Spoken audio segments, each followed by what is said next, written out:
ሰላም ሰላም፣ ጤና ይስጥልን ውድ የጋት ሚዲያ ቤተሰቦች እንደያላችሁበት ሀገር የሰዓት አቆጣጠር እንደምን አላችሁ? እንደምን ቆያችሁኝ?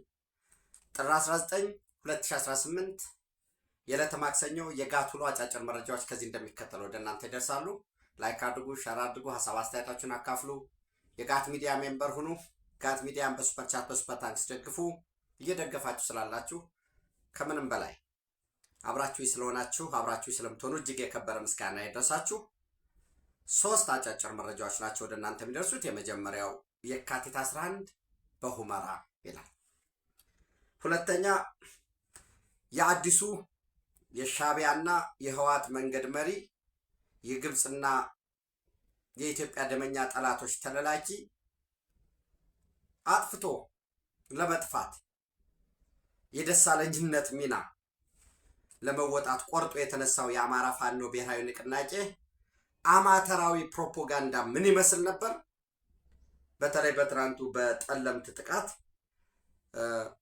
የህወሓት የሻዕቢያ ፕሮፓጋንዳ ምን ይመስል እንደነበር የወፍ በረር ቅኝት አሳያቸዋለሁ። የኡጋንዳ መከላከያ ኃይል አዛዥ እና የፕሬዝዳንት ዮዌሪ ሙሴቬኒ ልጅ ጀነራል ሙሁዚ ኬኑርጋባ አንድ አነጋጋሪ ንግግር አድርገዋል። በእነዛ ጉዳዮች ላይ አጭር መረጃ ሰጣችኋለሁ። ከዛ በፊት እንግዲህ 90ኛ ዓመት የኢትዮጵያ አየር ኃይል የአከባበር በደማቅ ስነስርዓት ተከብሯል። የአየር ትርኢት ነበረ። ወታደራዊ ተቋማት ዘመኑ የደረሰባቸው የአየር ኃይል እና ሞሮለስ ከዛ ጋር ተያያዥ ሆነ ትጥቆችን ያስተዋወቁበት ለኢትዮጵያ መከላከያ ሰራዊት፣ ለኢትዮጵያ አየር ኃይል፣ ለሌሎችም ኢትዮጵያ ሀብ ስለሆነች አፍሪካ መግቢያ ስለሆነ በጉብኝቱም የተለያዩ ሀገራት የዓለም አቀፍ ተቋማት ወታደራዊ አታሾች፣ የአፍሪካ ሀገራት በሙሉ ኤምባሲዎች፣ የአውሮፓ ሁሉም ስለተሳተፉ ዘመኑ የደረሰበትን ትጥቅ የስንቅ አደረጃጀት በተመለከተ አቪዬሽን ኤክስፖ ነበረ። የአየር ትርኢት ወይም ኤር ሾው ነበረ። የድሮን ሾው ወይ ድሮን ላይት የምንለው የተለያዩ ጽሁፎች እየቀረቡ ዓለም ወዴት ነው የሚሄደው? የመጪው ዘመን የውጊያ ስልትስ ምን ይመስላል?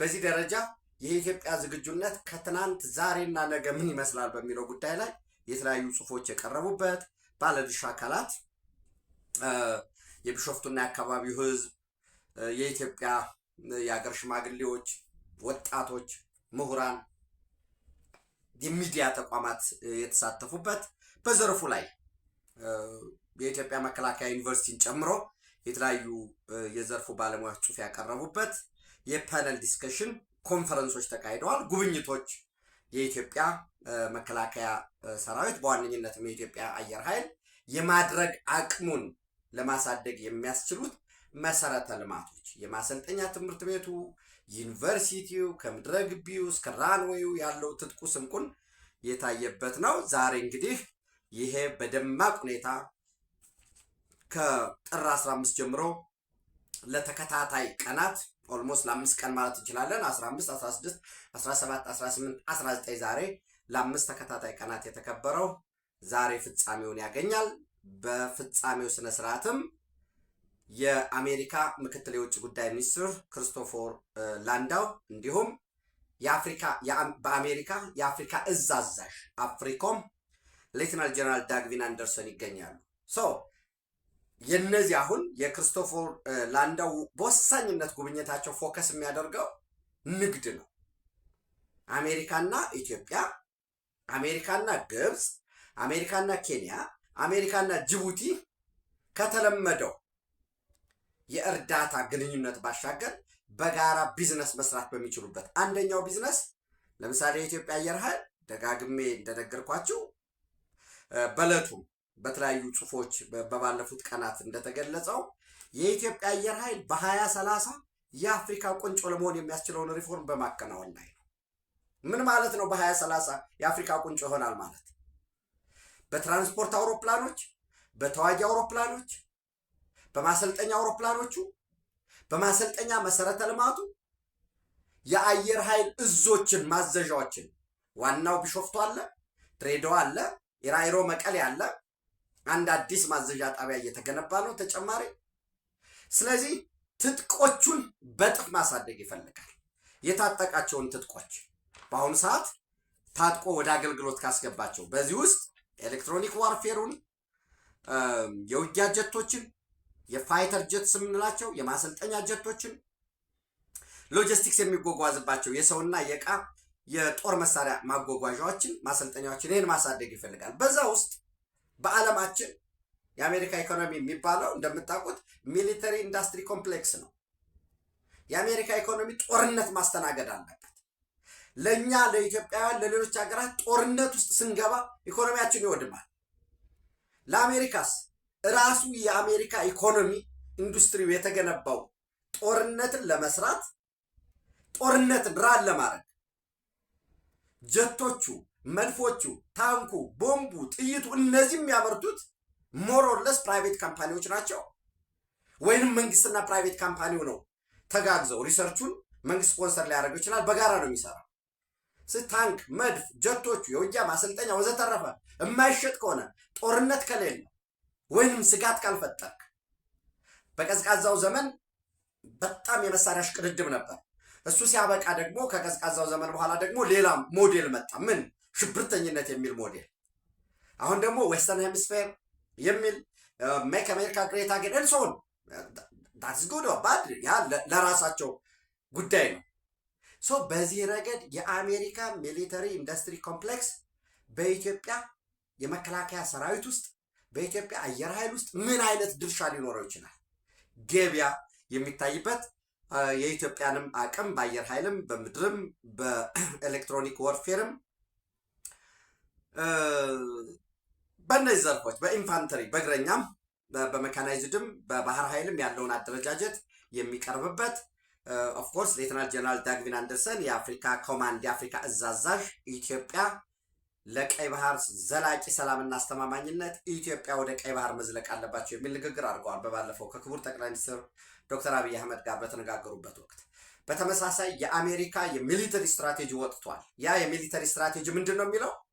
አሜሪካ በየአካባቢው የሄደች እንደ ፖሊስ አትቆምም። በተመረጡ ስትራቴጂክ ቦታዎች ላይ ነው ኢንጌጅመንቷ። ሌሎችን ግን ከአጋሮቿ ጋር አብራ ትሰራለች ይችላል። ስለዚህ እኛ አፍሪኮም ስቱትጋርት ጀርመን ላይ ነው ያለው። ኦፍኮርስ እንግዲህ እኮ ጥናቶቹ መጀመሪያ እኮ ሲቋቋም አፍሪኮም ዋና ማዘዣውን አዲስ አበባ ያደርጋል ነበር። ነገር ግን አፍሪኮም ደግሞ አዲስ አበባ እንዳያደርግ በተለይ ከናቫል ቤዙ ጋር ተያይዞ ጅቡቲ ላይ ነው ያለው የአሜሪካ ጦር፣ ሶማሌ ላይም አለው። አሁን በርበራ ላይ ለማቋቋም እየሞከሩ ነው። የኢትዮጵያ መከላከያ የኢትዮጵያ መንግስት ባህር ኃይሉን ያስመለስን ጊዜ አፍሪኮም ሄድ ኦፊስ ኢትዮጵያ ነው መሆን ያለበት ብለን ክሌም ማድረግ እንችላለን። ለምን? ሚሊተሪ ቤዝ እንሰጣለን አለ አሜሪካ። ሌሎችም ጉዳዮች አሉ። ዝሮ ዝሮ ዛሬ ፍጻሜውን የሚያገኝ ይሆናል። ታቲስ ሾርት ኢንፎርሜሽን ይህንን ማለት ነው እንፈልገው። ሰው እንግዲህ የካቲት 11ን በሁመራ እናከብራለን በሚል ኦማጆር ላይ ሱዳን ላይ የህዋት ጄኔራሎች፣ የሱዳን ጄኔራሎች፣ የሻዕቢያ ጄኔራሎች፣ የአፋብን ተወካዮች ዘመነ ካሴ እና የአፋጎ የስትራቴጂክ መምሪያ ኃላፊ የነበረው ልጅ እነዚህ ሆነው አሁን ለሱዳን ወታደሮች በአስተርጓሚነት ይሰራል። እነሱ ነው ኦማጅር ላይ ወስነዋል።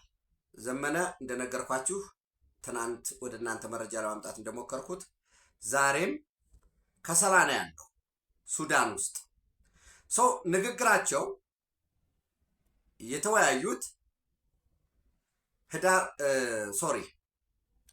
የካቲት 11 2018 በሁመራ የህወሓትን 51ኛ ዓመት የምስረታ በዓል በደማቅ ሁኔታ እናከብራለን። ይቻላል ወይ? እንግዲህ አፋብን የአማራ ፋኖ ብሔራዊ ንቅናቄ የወጣሁት ለአማራ ህልውና ለማንነት ጥያቄዎች ለርስቱ በወልቃይት ጉዳይ ላይ የምታውቁት ነገር ስለሆነ ጊዜን አላባክንም ያን ብለን ነው የወጣ ነው የሚል ይዘው ነው የወጡት። ነገር ግን እንግዲህ አሁን ከኔ ወሰዱ ማለት እኮ ነውር ሆነ። እንዳልኳችሁ አሊያንስ ይሰራል። ትሰራለህ። በምንም ታምር ግን አይዲኤፍ የእስራኤል መከላከያ ኃይል ከናዚ ጋር ትብብር ሊፈጥር አይችልም። የአማራ የማንነትና የህልውና ትግል ነው ያሳሰበኝ ብለህ ከወጣህ ብልጽግና ወይንም ዶክተር አብይ አህመድ ወይንም የኢትዮጵያ መንግስት በፕሪቶሪያ ስምምነት በኋላ በናይሮቢ አግሪመንት የህወሓትን ህልውና አስቀጥሏል። በወልቃይት ላይ ጥያቄ አለኝ፣ በራያ ላይ ጥያቄ አለኝ፣ የኢትዮጵያ ህገ መንግስት አማራውን በወራሪነት በጨቋኝነት የሚከስ ነው፣ የትርክት ችግር አለው ወዘተረፈ ብለህ ከተነሳህ ይሄ ከሆነ መነሻ ይህንም ብለህ ሶሪ ከሆነ ህዝቡን ጋልቫናይዝ ያረከው የሃይማኖት ተቋማትን መስጂዶችን ተጠቅመ ሊሆን ይችላል። እድሩን እቆቡን ይሄ ቦዝ ቨርቲካል የሆነ የስልጣን መሰላሉን እንዲሁም ሆሪዞንታል ማንም ሰው ያለ ልዩነት ሊገለገልባቸው የሚችለው ይህን ተጠቅመህ አሰልጥነሃል፣ መልምልሃል፣ ገንዘብ ወስደሃል። ሂደህ ግን ከህወሓት ጋር 51ኛ ዓመት የምስረታ በዓሉን ሁመራ ላይ በደማቅ ሁኔታ አከብራለሁ፣ በማግስቱ ወደ 4 ኪሎ አብረን እንገሰግሳለን፣ እኛ ወልቃይትን ይህን ከመለሳችሁልን እናንተ 4 ኪሎ ትገባለህ ስለተባልክ ካልደነቆርክ፣ ካልፈዘዝክ፣ ካልደነዘዝክ በቀር ከዛ 4 ኪሎ እኛ ከገባን ምን ችግር አለው? ህወሓት እኮ ወልቃይት ጠገዴ ሰቲት ሁመራን የወሰደው ወይ ራያን የወሰደው ወይ የሚፈልገውን ህገ መንግስት ጽፎ አማራን ያጎሳቆለው 4 ኪሎ ገብቶ ነው። ስለዚህ እኛም 4 ኪሎ ከገባን ምን ችግር አለው ወልቃይት ቢወስዱ ስትል ይሄ እንዝላልነት ነው። በምን ታምር ነው አንተን ገፍተው ከኋላ ሆነው ጭነው ይዘው መጥተው በቃ 4 ኪሎ አስገብተው በቃ ጨርሰናል ቻው ብለው የሚሄዱ? ሲጀመርም የተመለመልከው የሰለጠንከው በአብዮታዊ ዲሞክራሲ የተጠመቅከው የአማራ ታጋይ መስለህ ሁነኛ የአማራ ታጋዮችን 24/7 ካራክተር አሳሲኔሽን እየተሰራ ስማቸው እየጠፋ እንዲንቋሸሹ በተለያየ መንገድ ጥግ እንዲይዙ እየተደረገ ተጽፎ ተሰጥቶ ከአዲሃሎም ከመቀሌም ከደጀናም ከሐውልቲም የግብፅም የሱዳንም የሁሉ የተሰጠህና ያን ሁሉ ጥፋት ያደረግከው ህወሓትን ተሸክመህ ልትመጣ ነው። የሚያሳዝነው ግን ህወሓትን ከ51 ዓመት በፊት በነበረው የትግል ስልት ነው እመጣለሁ የሚለው። እነዚህም አደናብረንና በቃ በዚህ ህወሓትን እኮ ሻቢያ ነው 4 ኪሎ ያስገባው፣ እኛንም ህወሓት ሊያስገባን ይችላል፣ ምን ችግር አለው 4 ኪሎ ከገባን ይላል። እና ይሄንን በተደጋጋሚ የማነሳው መከራከሪያ ይዞ ይመስለኛል ያው ከኔ ወስዶ ለማለት በቱዛት ክሰት ግብዝ አይደለም፣ ግን ለሂትለር እጅ አንሰጥ ምናምን ይላል። እና ወልቃይት ጠገዴን ሊያስረክብ ነው ጌታ አስራደ እዛ ገብቶ የሚያቦካ በወልቃይት ላይ ግፍ ተፈጽሟል፣ የማንነት ንቅለ ተከላ ክደት ተፈጽሟል እያለ ወረቀት ሲያቀርብ የነበረው በዛ ትግል ታወቅኩ ያለው ሰው እነ ዘመነው ቤስሊ ይታወቃሉ። ወልቃይት ቁራጭ መሬት ነው ብለዋል። ገና ከመጀመሪያው ለቁራጭ መሬት አንወድቅም ብለዋል። በዛ ሲታገሉ ኑሮ አንቀበልም ካሉ በኋላ ዛሬ ተገዶ ሀብቴ በሐምዳይትና በሸረና በኩል ለአማራ ትግል ወጣን ያሉ ወራዶችን ይዞ ትንኮሳ ለመክፈት ዛሬ አሁን ራይት ነው እየተንቀሳቀሰ ነው ያለው። የካቲት 11 በሁመራ እናከብራለን የሚለው በዛ ተነስተው ነው እንግዲህ ትናንት ትንኮሳ የፈጠሩት። በደንብ የሆነ አስተማሪ ምት እንዴት ተመቱ፣ እንዴት ነው ገቡ፣ የያዟቸው ትጥቆች፣ የሬዲዮ መገናኛዎች፣ የጦር መሳሪያዎቻቸው ምንጮች ደግሞ ይመረመራል፣ ይጠናል ከየት ነው የመጣ የሚለው እና አንዳንዱ በሀገራዊ ስሜት በተንታኝነት የሚተነትን ሰው ምን እያለ ነው? ኢትዮጵያና ግብፅ በናይል ጉዳይ ላይ ሊደራደሩ እንደሆነ ሰምተናል። በድርድሩ ላይ ግን ግብፅ የሀገር ውስጥ ታጣቂዎችን እንዳትረዳ የሚል ነገር መካተቱን አውቀናል። ይሄ ትክክል አይደለም ይላል። ለምን ያውቃላ? የሬዲዮ መገናኛዎች ከየት ነው የመጡ? የያዟቸው ትጥቆች፣ ስንቆች ይመረመራል፣ ሪፖርት ይቀርባል። ነገ ውል እንኳ ቢደረስ በዛ ኢንጌጅመንት ካለው ውሉ እንደሚፈርስ ያውቃል። ለማጮጮህ አይመቸውም። ዝሮ የተማረኩ አመራሮች እኛ ታጣቂዎች አመራሮች ጉዳት ደርሶባቸው የተማረኩ አሉ። ሌሎች ባሉት ተበታትነው የተወሰነው ሲመታ ወደ ቲፒኤፍ ወደ ትግራይ ፒስ ፎርስ ወደሚባለው ይሄዳል፣ እየሰባሰበ ነው። ዛሬ መቀሌ ውስጥ ከፍተኛ ውጥረት አለ። በነገራችን ላይ በደንብ እዩት። መረጃዎች እያሰባሰብኩ ነው። አርሚ 50 የሚባለው አስቀድሞ አሁን የትግራይ የሰላም ኃይል ብሎ የሚጠራው የትግራይ ፒስ ፎርስ አዛዥ ብርጋዴር ጀነራል ገብረ እግዚአብሔር በየነ ወይንም ወዲያን ጥሩ የሚባሉ ያሰለጠኑት ፓራሚሊተሪ ወይንም ኮማንዶ አርሚ 50 መቀሌና ዙሪያውን ያለ ነው። ጥያቄዎች እየጠየቀ ነው። ወንድሞቻችን ሄደው ያለቁ በምን አግባብ ነው የሚል ከፍተኛ የሆነ ትርምስ፣ ከፍተኛ የሆነ ብዥታ ተፈጥሯል። በተመሳሳይ ሽሬ ላይ፣ አክሱም ላይ፣ አዲግራት ላይ ከፍተኛ የሆነ ጥያቄ እየተነሳ ነው። እኛ ትዕዛዝ የተሰጠን ከደደቢት ተነስተን ስንመጣ አመራሮቻችን ከፋኖ ጋር ስለተስማማን ሂዱ፣ መንገድ ላይ የሚገጥማችሁ ነገር የለም፣ ድንገት መከላከል ከገጠማችሁ ግን እየጠረጋችሁ እየደመሰሳችሁ ውለፉ፣ ምናልባት እንቅፋት የሚሆናችሁ ካለ ግን እርምጃ እየወሰዳችሁ ውለፉ ነው የተባልነው። ነገር ግን ስንገባ የገጠመን መከላከል አይደለም፣ ከባድ ምት ነው የተመታ ነው። የኛ የተያዝነው ወደ የኛ ተልእኮ የነበረው ወደ ዛሬማ በመምጣት በአርማደጋ አድርገን የዋልድባ ገዳምን ተቆጣጥረን ወደ ወልቃይት ማለፍና መንገድ መጥረግ፣ ከደባርቅ አቅጣጫ በዛሬማ በኩል የመከላከያ ኃይልን ማደናቀፍ፣ በአካባቢው ከሚገኙ የፋኖ አመራሮችና ታጣቂዎች ጋር መገናኘት፣ ይህን ተልእኮ ይዘን የመጣ ነው በሚል ንግግር አድርገው 1967 ነው የቆመው የምላችሁ ለዛ ነው። የሚከተለው ድሮ የመጣበት መንገድ ነው። የመጣውበት መንገድ ለድል ያበቃኛል ብሎ ቁሸት ይሏቸዋል ቀበሌዎችን። ወይኛ ምንድን ነው የሚባለው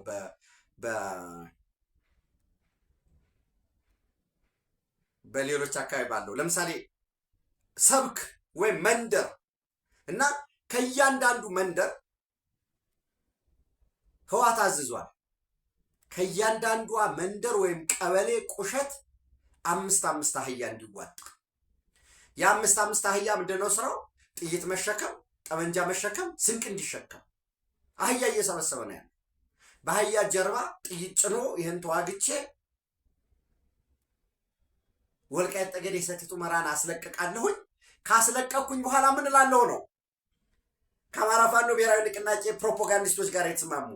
ልክ ሰብሬ ደምስሼ እገባለሁ። ያኔ እናንተ ከጀርባ ትወጉታላችሁ፣ እኛ ከፊት እንወገዋለን።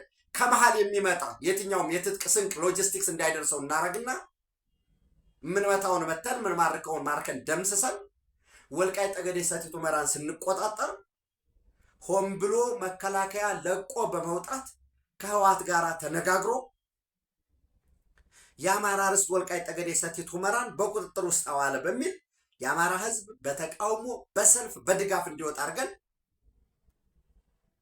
የካቲት 11 ሁመራ ላይ 51ኛ ዓመት ህዋትን አክብረን በማግስቱ ወደ አዲስ አበባ ወደ 4 ኪሎ እንገሰግሳለን ነው። እና ይህንን ምን አሉ እነሱ? ለቆ እየወጣ ነው አሉ። ወዲያው ለቆ እየወጣ ነው ካሉ በኋላ መልሰው ሲያዩት እንደተመታ ሲያዩ ደግሞ እንደገና ምን አሉ ፕሮፓጋንዲስቶቻቸው? ኖ ውጊያው በኢትዮጵያ መከላከያ ሰራዊት እና በቲዲኤፍ መካከል ወይ በህዋት መካከል አይደለም። ውጊያው የሆነው በትግራይ የሰላም ኃይልና በሐራ መሬት በነፃ መሬት ያለው የትግራይ ሰላም ኃይልና በትግራይ መከላከያ ኃይል መካከል ነው። ይህን አስቀመጡ። ወዲያው እንደገና ደግሞ ሶስተኛ መጡና ምን አሉ? አይ በገንዘብ የተገዙ የትግራይ መከላከያ ኃይል አባላት ናቸው እጅ እንዲሰጡ ያደረጉ ለቲፒኤፍ ውጊያ የለም አሉ። ወዲያውኑ መጣና የህዋት ዋነኛ የውጭ ክንፍ የፕሮፓጋንዳ ማሽናቸው ምን አለ? እኛ የታገልነው የምንታገለውም በግፍ የተያዘብንን መሬት ልናስመልስ ነው። ትግራይ ክልል የተወረረባት መሬት እንጂ የወረረችው መሬት የለም። የሀገሪቱ መተዳደሪያ የሆነው ህገ መንግስት ይከበር። የትግራይ ክልል ተከዜን ተሻግሮ የምዕራብ ትግራይ አካል የሆነችውን የጸለምትን አካባቢን በመቆጣጠሩ ወረራ ፈጸመ እያሉ ዛሬ የሚያወሩ ሰዎች ይገርማሉ። እነዚህ ሰዎች በትግራይ ጦርነት ጊዜ የተደረገውን ወረራና ማፈናቀል የረሱ ባለሾርት ሚሞሪዎችና ጂኦግራፊ የማያውቁ ናቸው። በአሁኑ ሰዓት የትግራይ ክልላዊ መንግስት ከ40% በላይ መሬቱ የትግራይ ጦርነትን ተከትሎ በወራሪዎች በመያዙ ወራሪው እንግዲህ ማን ነው? የወልቃይት ጠገዴ ሰቲት ሁመራ አስተዳደር መሆኑ ምን እያሉ ነው? የተከዜ ዘበን የብልጽግና ዘበኛ ነው ይሉታል። እነዚህ የሚቀሰቀሱትን ይህንን አምኖ እኔ የሚጎተተው ኃይል በጣም ነው የሚገርመኝ። እውነቴን ነው የምላቸው። ምን አይነት ዘመን ቢደረስ ነው? እነሱስ ምን አይነት ሌላ ቢኖራቸው ነው? ከራስ አልፎ ለልጅ ለትውልድ እኮ ይታሰባል። ዛሬ ደግሞ የተናገርከው ሁሉ እንደ ትናንቱ የሚጠፋ አይደለም። እኔ አሁን ይህንን አወራሁ፣ በድምፅ በምስልም ተቀምጧል እኮ። አዙሮ ማሰብ እንዴት እንደተሳናቸው ይገርመኛል። ከ40% በላይ መሬቱ የትግራይ ጦርነት ተከትሎ በወራሪዎች በመያዙ ከክልሉ አስተዳደር ቁጥጥር ውጭ ነው። በዚህ የተነሳ የተፈናቀሉት በመቶ ሺዎች የክልሉ ዜጎች ከ5 ዓመት በላይ በመጠለያ ጣቢያዎች እየተሰቃዩ ይገኛሉ።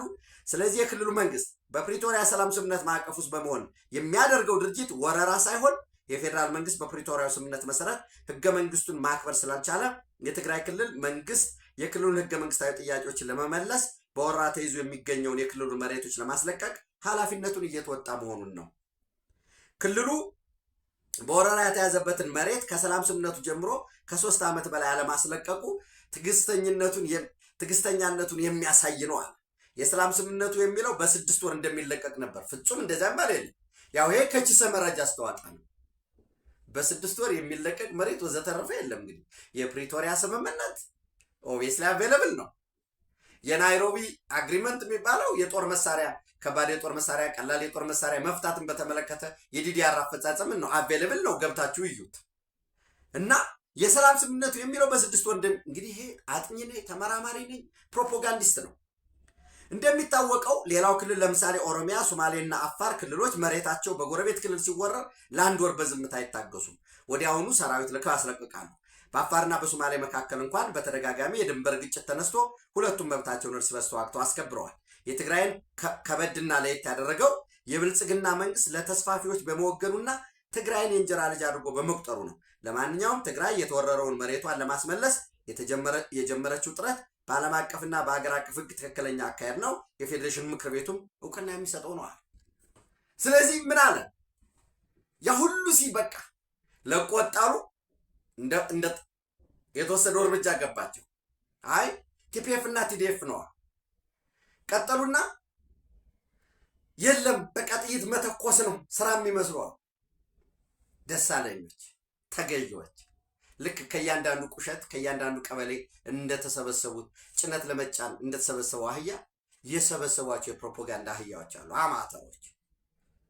እና በቃ ወልቃይት ጠገዴ ሰቲት ሁመራ መመለስ ትክክል ነው፣ የተከዜ ድንበራችን፣ ርስታችን፣ ማንነታችን ዳግም ለባርነት አንጋለጥም ብለው በአንድ እጃቸው ማረሻ በሌላ እጃቸው መተኮሻ ይዘው 24/7 ለማንነታቸው፣ ለነፃነታቸው፣ ለህልውናቸው የሚዋደቁትን ደግሞ የተከዜ ዘብ የብልጽግና ዘበኛ ነው።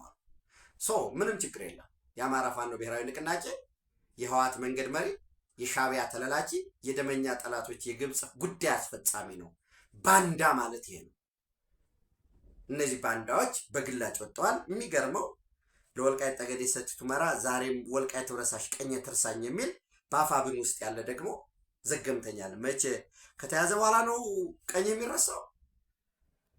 እና በቃ ማለት እንዴት ፖለቲካ ኤቢሲ ኦፍ ፖለቲክስ እንዴት በዚህ ደረጃ ሰነፍ ሊሆኑ ቻሉ የሚለውን ማየት ያስፈልጋል ማለት ነው። ሌላው እንግዲህ የኡጋንዳ መከላከያ ኃይል አዛዥ ጀነራል ሙሁዚ ኬርኑርጋባ የፕሬዝዳንት ዮዌሪ ሙሴቬኒ ልጅ ናቸው። እንግዲህ 40ኛ ዓመት በስልጣን ቆይተው ፕላስ ጀምረዋል። ያንን ተከትሎ በአሜሪካ ሴኔት የውጭ ጉዳይ ቸርማን ኦፍ ሴኔት ፎሪን ሪሌሽንስ ኮሚቴ የውጭ ጉዳይ ኮሚቴ ወይም የውጭ ግንኙነት ኮሚቴ ሰብሳቢ የሆኑት ሴናተር ጂም ሪች ወይም የአይዳሆ ተወካይ ናቸው። አሜሪካ በኡጋንዳ ላይ እርምጃ ልትወስድ ይገባል። ኡጋንዳ የንግድና የጸጥታ ዋነኛ ፓርትነራችን ናት። ታንዛኒያ ላይ ሆሎ የሆነ በቃ የማይረባ ምርጫ ተካሂዶ ዜጎች አፈና ተዳርገዋል። ሞት፣ ግድያ፣ መፈናቀልን ተከስቷል። ያ ተመሳሳይ ሰፍቶ ሄዶ ኡጋንዳ ላይም እነ ቦብ ዋይን ተፎካካሪው ያለበት በማይታወቅበት ሁኔታ ኤኒዌይስ ምርጫው ሪግድ ሆኗል፣ ተጭበርብሯል እና እርምጃ መውሰድ መቻል አለብን፣ ማዕቀብ መጣለንም በተወሰኑ ሰዎች ላይ ብሎ ስሙ ከተጠራው ውስጥ አንዱ ጀነራል ሙሁዚ ኬይኑርጋባ ናቸው። ያን ተከትሎ እንግዲህ የኔን ፕሪሚሲስ ነው የኔን ሃይፖቴሲስ ነው የምነግራቸው። ያን ተከትሎ ምን አሉ? ለ19 ዓመት በሶማሊያ ቆይተን ነበረ፣ ነገር ግን በቀጣይ ቀናት ሶማሊያን ለቀን እንወጣለን የሚል መልእክት አስተላለፉ። ምንድን ነው የሚለው መሰላችሁ ጽሑፋቸው? After 19 years in Somalia, we intend to completely withdraw from that country very soon. ሙሉ ለሙሉ ለቀን ልንወጣ ነው። እንደምታውቁት በአዲሱ የአፍሪካ ዩኒየን ሰፖርት ኤንድ ስታቢላይዜሽን ሚሽን ኢን ሶማሊያ ወይ ምናልባት ወደ አማርኛ ከወሰድን ይሄንን በአፍሪካ ህብረት የድጋፍና የመረጋጋት ተልዕኮ በሶማሊያ ልንለው እንችላለን። ሙሉ ለሙሉ አውሶም አልተተገበረም። በዛ ምክንያት ነው አሁን ለምሳሌ ብሩንዲ በአዲሱ የአውሶም ተልዕኮ ውስጥ ምንም ዜሮ ነው ሰራዊቱ፣ ግን ስቲል ብሩንዲ አለ። ግብጽ በአዲሱ ተልዕኮ 1091 ሰራዊት እንዲያዋጣ ይጠበቅበታል። ተንደርድሮ የገባ ለህዳሴ ግድብ በዚህ በናይል ላይ ለሚደረሰው ኢትዮጵያን ከበብናት ለሚል ፕሮፓጋንዳው ነው። 100 ምናምን ሰራዊት ብቻ ነው ያለው። 1091 ደርሶታል። ለዚያውም ከ100 ምናምኑ ሪኮንሰንስ የሚሰሩ የስለላ የሚያሰለጥኑ ምናምን ናቸው። ኦልሞስት 1000 የለም። መጀመሪያ ላይ ወደ ኢትዮጵያ ድንበር መስፈር አለብን አሉ። በፍጹም ተባሉ። ሚድል ሸበሌ ላይ ነው የምንሆነው አሉ። ኑ ተባሉ። ያው የለም እስካሁን። ስለዚህ ወደ 6700 ባለውም በአዲሱ ተልዕኮ ዩጋንዳ 4500 ነው ከፍተኛ ድርሻ አለው። ዩጋንዳ ፖፑላር ፎርስ የሚባለው 4500፣ ኢትዮጵያ 2500፣ ጅቡቲ 1520፣ ኬንያ 1410፣ ግብጽ 1091 ነው። ስለዚህ አሁን 6900 ገደማ ነው ያለው። ሙሉ ለሙሉ አስወጣ ማለት ምን ማለት ነው? ወሳኝ የሚባሉ መሰረተ ልማቶች ቪላ ሶማሊያን፣ የአደናዴ ኢንተርናሽናል ኤርፖርትን፣ ሞቃዲሾ ፖርትን፣ ወሳኝ የሚባሉ የመንግስት ኢንፍራስትራክቸሮችን የሚጠብቀው የዩጋንዳ ፖፑላር ፎርስ ነው። በነገራችን ላይ በተደረገ የፈንጅ ጥቃት አልሸባብ ከፍተኛ ካዥዋሊቲ ጉዳት ያደረሰ በኡጋንዳ ፖፑላር ፎርስ ላይ ነው። ለቀን ወጣን ማለት ምን ማለት ነው? እነ ጀነራል ሙሁዚ እየተናገሩ ያሉት ሶማሊያ ውስጥ ለአልሸባብ እናስረክባለን፣ እኛ ላይ ማዕቀብ ብትጥልብን ነው። አንድ ይሄ ነው የኔ የምረዳው እንጂ ሙሉ ለሙሉ ለቀው ሊወጡ ይችላሉ ብዬ አላምንም። ሁለተኛ አውሶም የአፍሪካ ዩኒየን ሰፖርት ኤንድ ስታቢላይዜሽን ሚሽን ኢን ሶማሊያ በተባበሩት መንግስታት የጸጥታው ምክር ቤት የተቋቋመ ነው፣ በሪዞሉሽን የተቋቋመ ነው። ከፍተኛ የሆነ የበጀት ችግር ገጥሞታል። ለዛ ክፍያ አምጡ የሚል ጫና ለመፍጠር ነው። ሶስተኛ የኔ አመለካከት ነው። ሶስተኛ ዩናይትድ አረብ ኤሚሬት የኡጋንዳ ዋነኛ የንግድ መዳረሻ ነች። በወርቅ ማዕድን፣ በተለያዩ የኡጋንዳ ምርቶች መዳረሻ ነች። ዋነኛ ቀዳሚ የንግድ አጋር ነች። ዩናይትድ አረብ ኤሚሬት እና ሶማሊያ ደግሞ ያሉበትን የምታውቀው ነው። የወደብ ውሎችን፣ የጸጥታ ውሎችን፣ የቀጥታ የበጀት ድጋፎችን፣ ሚሊተሪ አሲስታንስ በሙሉ ሰርዛለች። ኢትዮጵያ ያንን የሶማሊያና ዩናይትድ አረብ ኤሚሬትን ለማደራደር ጥረት እየተደረገ ነው። ስለዚህ ሶማሊያ ላይ ጫና የመፍጠር አካሄድ ነው ብዬ እረዳለሁ። ከዛ ውጭ ግን እስካሁን የኡጋንዳ መንግስት ራሱ ፕሬዚዳንት ዮዌሪ ሙሴቬኒም ያሉት ነገር የለም። የአፍሪካ ህብረትም ያለው ነገር የለም። በአፍሪካ ህብረት ጥላ ውስጥ ያለው የአፍሪካ ህብረት የሶማሊያ ሰላምና ማረጋጋት ተልዕኮ አፍሪካ ዩኒየን ሰፖርት ኤንድ ስታቢላይዜሽን ሚሽንም ያለው ነገር የለም። አይ የእውነት ጀነራል ሙሁዚ ኬይኑርጋባ ያላቸውን ነገር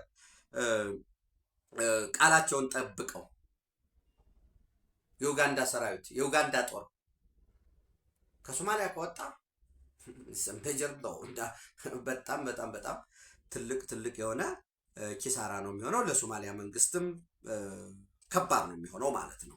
ኦልሞስት ለአልሸባብ የአደናዴ ኢንተርናሽናል ኤርፖርት፣ የሞቃዲሾ ወደብን ወሳኝ የሆኑ ቪላ ሶማሊያን ጨምሮ ወሳኝ የሆኑ በቪላ ሶማሊያ ውስጥ እንግዲህ ያሉ ዓለም አቀፍ ኤምባሲዎች እነዚህ ተቋማት አሉ። ሶማሊያና የተባበሩት መንግስታት ድርጅት የወርልድ ፉድ ፕሮግራም ሶማሊያና አሜሪካን በከፍተኛ ፍጥጫ ውስጥ ነው ያሉ። በተለይ ለሰብአዊ እርዳታ የሚቀርብ ድጋፍን በተመለከተ በባለፈው ሞቃዲሹ ፖርት ላይ ሞቃዲሹ ወደብ ላይ ወርልድ ፉድ ፕሮግራም መጋዘን ነበረው።